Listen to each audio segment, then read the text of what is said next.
এখানে আমি দেখাবো কিভাবে একটা প্রজেক্টকে স্টার্ট করতে হয় অর্থাৎ শুরু করতে হয়। প্রথমে রেভিট 2012 এ প্রবেশ করার পরে এই স্ক্রিনটা আমরা পেয়ে থাকি। এখানে নতুন প্রজেক্ট তৈরি করার জন্য প্রজেক্টের নিচ থেকে নিউ বাটনটিতে ক্লিক করতে হবে। আমি নিউ বাটনটিতে ক্লিক করলাম।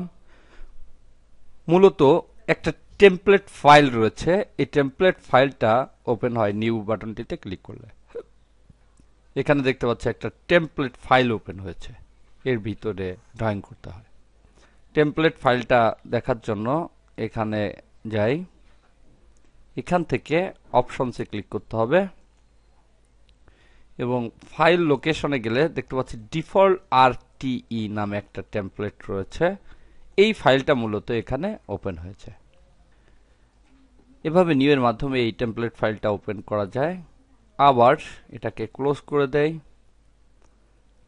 এখানে ক্লিক করে নিউ এর এই ড্রপডাউনে ক্লিক করতে হবে, প্রজেক্ট।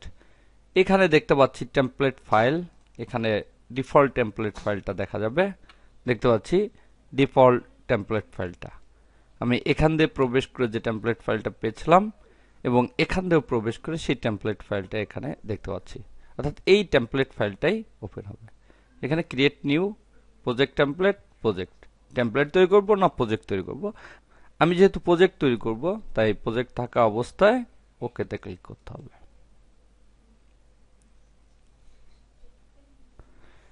এরপর এখান থেকে কাজ শুরু করতে হবে।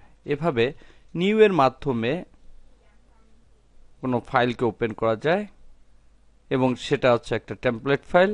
সেই টেমপ্লেট ফাইলটার নাম হচ্ছে ডিফল্ট আরভিই।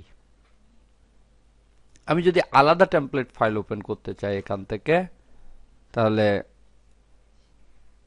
এখানে ক্লিক করে ওপেন প্রজেক্ট, এখানে ব্রাউজ করে এখানে দেখতে পাচ্ছি আরো কয়েকটা টেমপ্লেট ফাইল রয়েছে, আমি অন্যগুলো ওপেন করতে পারি। এখানে দেখতে পাচ্ছি প্রিভিউ করছে,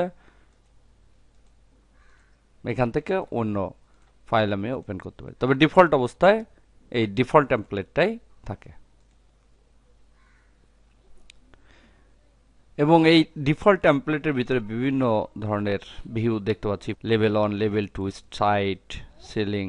এই যে ডিফল্ট ভাবে এটা তৈরি করা রয়েছে ড্রয়িং এর সুবিধার জন্য, এখানে বিভিন্ন জিনিস এখানে তৈরি করে দেওয়া হয়েছে যাতে করে ড্রয়িংটা করতে সুবিধা হয়। এভাবে আমরা নতুন প্রজেক্ট ফাইল তৈরি করব।